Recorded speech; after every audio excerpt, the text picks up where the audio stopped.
What's up, guys? Ninth Jim here, bringing another VGC 2020 Pokemon Sword and Shield competitive video. Today we're talking about Gengar, a boy that's been here since Gen 1, Day 1. This Pokemon is really interesting, having Ghost, Poison type, a really good dual typing that gives you a couple of immunities and a bunch of weaknesses, which is unfortunate, but a bunch of resistances as well. We'll talk about that. Normal and fighting immunity. Pretty safe switch in against Max Replenish, Snorlax, Gmax. Safe switch in against Fake Out, fighting type attacks, Conkeldurr, Drain Punch, Mach Punch coming in. You get to just swap in and just immune.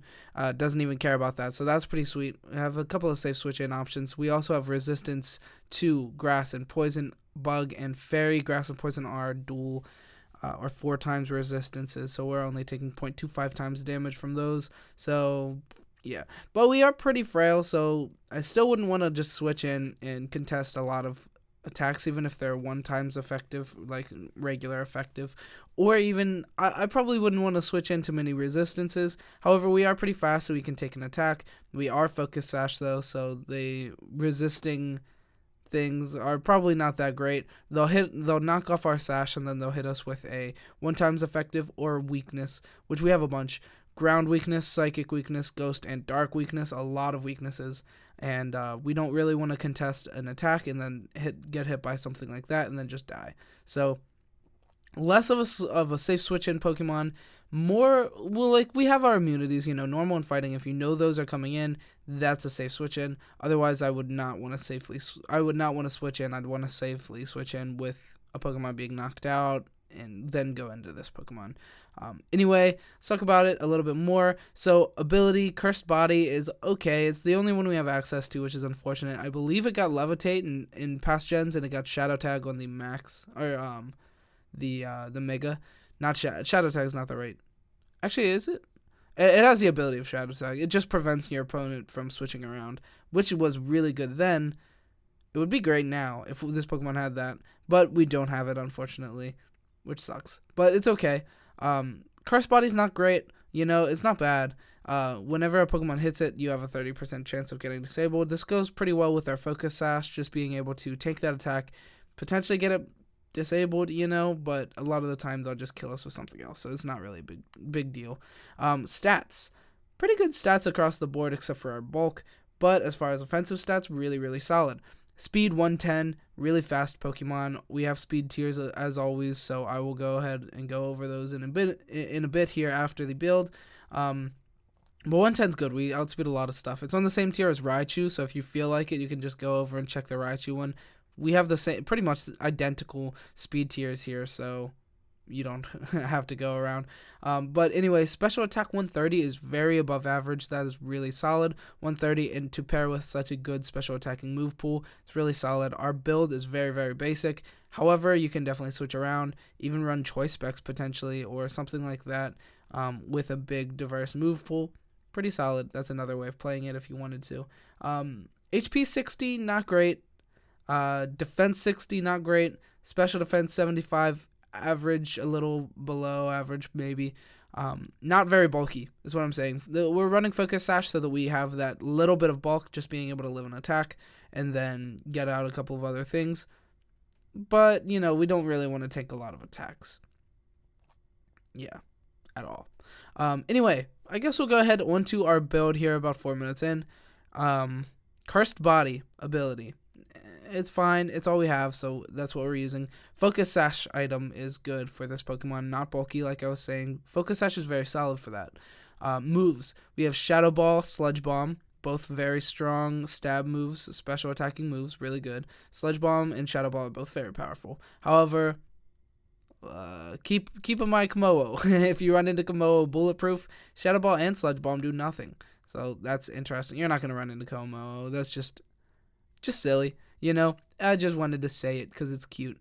Anyway, then we also have Protect and Trick Room. Protect, just protecting us. Why not? And then Trick Room to reverse Trick Room. It's kind of like how Chandelure and Mimikyu, even if they're run fast, they still run Trick Room sometimes just to reset Trick Room, which is very good. It's also an option that you can use, which is pretty cool. That you can actually just have a trick room mode potentially. You can run this one to team with like a Conkeldurr or something, and then just have a Trick Room mode as well, which is interesting.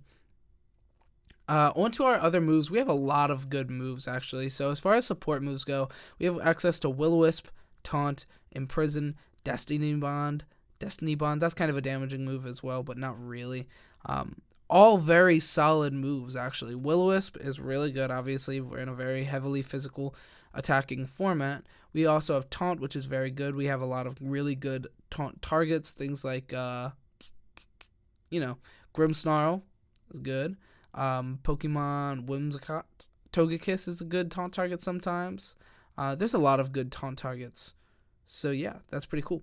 Then we also have Imprison. I've talked about Trick Room Imprison before. It's pretty solid. You can imprison something like a Jellicent or any Trick Room setter for that fact. Unless they're running Follow Me by their side, don't imprison then. If there's like a Togekiss or a Indeedee on the other side, right next to it, like if they start Indeedee Hatterene, don't go Imprison because they'll Follow Me and then Imprison will fail.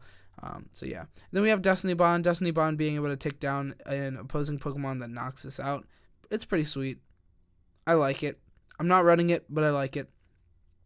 As far as our other moves here go, they're all special attacking spread options. So if your spread requires something else, we have other moves for that. Icy Wind is our first one. This was really good. It gives you a 100% chance to lower the speed of both opposing Pokemon.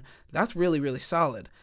Don't do it under Trick Room, or else it's just raising their speed. But without Trick Room, we're just getting faster in comparison. So this can obviously pair well with something like Dracovish. Having a fast Icy Wind user is pretty sweet. Being able to Vicious Rend for double damage is always insane. Excuse me. And then we also have things like Energy Ball, which is very good. Dazzling Gleam and Thunderbolt, all just really powerful special attack options if you need that spread on your team. Into our investments here, we have 252 into special attack, 252 into speed, and then timid nature for plus speed minus attack, just being as fast as possible and dishing out a good bit of special attack damage. Pretty basic, I know. 252, 254 into HP, pretty basic. That's all I got for you there, though. You can also run it. It says guest spread is the bulky in special defense. I wouldn't run it like that because it's not very naturally bulky. But you could if you wanted. You could try like an assault vest special defense bulky, but then you just die to like any physical attack. So I would not run it that way. I like this Pokemon being fast and especially offensive. I think it's actually pretty promising. On to our next thing, which is speed tiers. You get real small, go next to the boy. 178. Pretty solid. It's like I said, it's on the same speed tier as Raichu. All the Gen 1 boys stay together. Gengar is pretty fast, actually. 178, only getting outsped initially by a few pretty relevant things. Obviously getting outsped by a lot of big things. Dragapult, a huge threat to this Pokemon. Shadow Ball or Phantom Force or Max Phantasm, all doing kill you. All doing a lot of damage.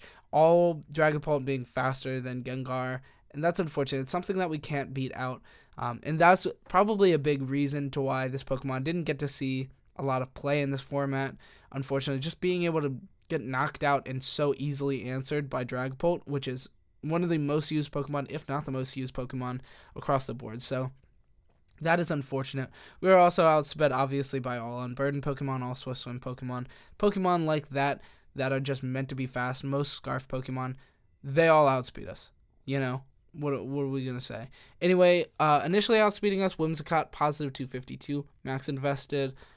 This is the common Whimsicott that you will see. It will outspeed us even without Prankster attacks.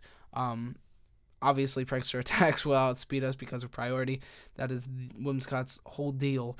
But yeah, we get outsped by that, which is unfortunate. But fortunately, we don't really care about a Moonblast or an Energy Ball. They will come in just to break our sash and then attack with a super effective move, and that will hurt, and that will suck a lot. But it happens. So then we also have Tyranitar at 186 Scarf. Max invested Scarf. You don't see this very frequently. But I still thought it was relevant because it's barely outspeeding us. We barely outspeed things like Durant. That's really interesting because Durant it kills us.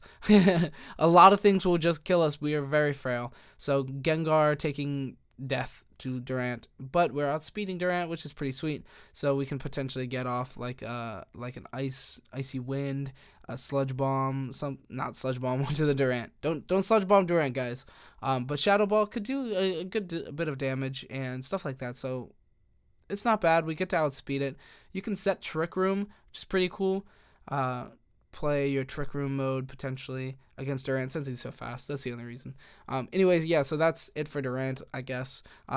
We outspeed Charizard, Ninetales, Flygon, all on the max invested on 167. That's pretty solid. You know, Charizard is really strong. Obviously, if it max airstreams turn 1, because Charizard 9 out of 10 times will just Dynamax or Gigantamax immediately. Charizard will be outspeeding us after a max airstream, so that's something to keep in mind. However, Ninetales and Flygon, we outspeed both of those. Flygon could potentially as well. You don't see Flygon very frequently. I've only seen it in big teams like 2 times, like in teams that topped anything like Gallery Weeklies and stuff. And it's cool, you know, it's relevant enough for me to put on here since we already have that speed tier anyway. On to our next one is 162 Mimikyu, max invested. That's not that is a problem. It's Shadow Claw. It's gonna kill us. So yeah, but we do outspeed it. Shadow Ball deals a heaping amount of damage. However, because of Disguise, we'll see what happens. You know, you might want to kill it with or hit it with something else first, but Gengar will most likely outspeed your partner Pokemon. So yeah. Then we also have 161 Arcanine and Indeedee male, both positive max invested. You won't see either of these Pokemon.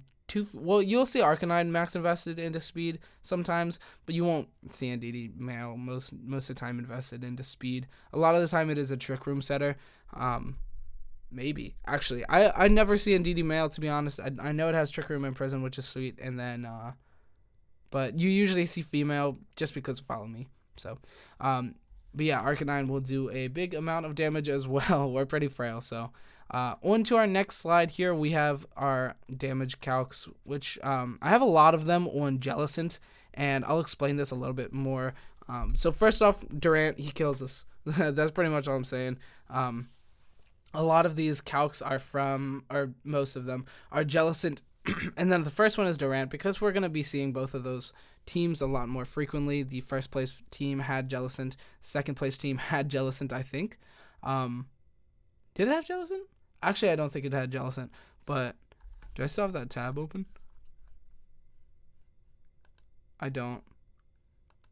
Oh, I do, actually. Yeah, second place did not have Jellicent. I'm going crazy. Anyway, Jellicent on the first place team, Durant on the second place team. You're going to be seeing those teams a lot on the ranked ladder, on Pokemon Showdown, in big events. You'll see them everywhere now. Now that they're proven to be very, very powerful. Durant kills you. There's nothing else I can really say.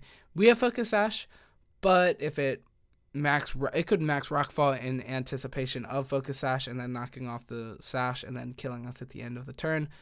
So that could happen. But anyway, I want to talk about this Jellicent for just a moment here. Jellicent, this is the exact EV spread of the Jellicent from the... It's not the exact... Hold on, actually. It's a little bit more bulky. I have it right here. So the one from first place had 140 HP and 4 special defense. So we're actually killing it. Like, so it's actually in our favor of these damage calcs. Anyway, let me explain a little bit. So it was using Cassie Berry. So, and that halves the special attacking damage, or halves the super effective damage of a ghost type attack. If I could talk, please. Having the ghost type damage of a ghost type attack, which is really, really powerful. So as you see here on the first slide, Shadow Ball will have a chance of killing us, but Focus Sash will let us hold on, and we outspeed Jellicent. So if Jellicent goes for a Shadow Ball right off the bat, thinking it'll kill us, not thinking about Sash or like doubling in or something, that could happen. But if it goes for a Shadow Ball, then we get to hit first. And we'll hit Shadow Ball into its Cassie Berry, doing 32 to 40%, and then it'll hit us, knocking us to our Sash. And then the next turn, we'll hit our attack into them without Cassie Berry, since we just like went through the Cassie Berry, and then we do 64 to 76%. This is incorrect damage calcs because they are 124 HP EVs instead of 252. So and then 4 special defense as well. So it's less bulky actually for against special attacks in this case. I hope I'm not making this too confusing. However, we knock off the Cassie Berry, we don't kill it, but if they don't set Trick Room, then we get to outspeed it the next turn as well, and then we hit Shadow Ball into it without the Cassie Berry. Off of these calcs, 97% off low rolls, chance to kill them. However, they're less bulky, so we have a 100% chance to kill even off of low rolls with Shadow Ball into Cassie Berry and then into it without Cassie Berry. So that's really interesting. You can guaranteed 2-shot it. However, if it uses Strength Sap on the first turn into something else, it will be slower, so it will live the second attack. I hope I didn't make that too confusing. There's a lot of ways that the Jellicent will live. However, if it doesn't do anything, if it just goes Shadow Ball into it, we will kill it 100% of the time, 2-shotting through Cassie Berry and then through nothing because they already consumed their Cassie Berry. I hope I didn't make that too confusing. I probably made that way too confusing, but we should usually win the Jellicent encounter is what I'm saying. Anyway, on to our last one. Energy Ball into a Gastrodon, into a fairly bulky Gastrodon, 244 HP, 88 special defense Gastrodon. This is just off of the default from the damage calc, so don't ask me where I got that calc. However, we guaranteed OHKO at 101 to 119. If they have a Rindo Berry, we don't guarantee OHKO it, obviously. But yeah, that's really all I got for Gengar today. I know weird damage calcs, I know. I'm sorry if I confused you. But I thought they were pretty relevant. The Jellicent encounter, I thought, you're going to see Jellicent a lot now. So, yeah. Anyway, that's all I got for Gengar. So if you like this kind of content, go ahead and like and subscribe, please. We're hitting 4 something now. Moving up, gradually growing. Awesome. If you want to join my Discord, comment below. I will post an unexpired link because they expire very, very quickly. And yeah. Thank you so much for watching. Goodbye.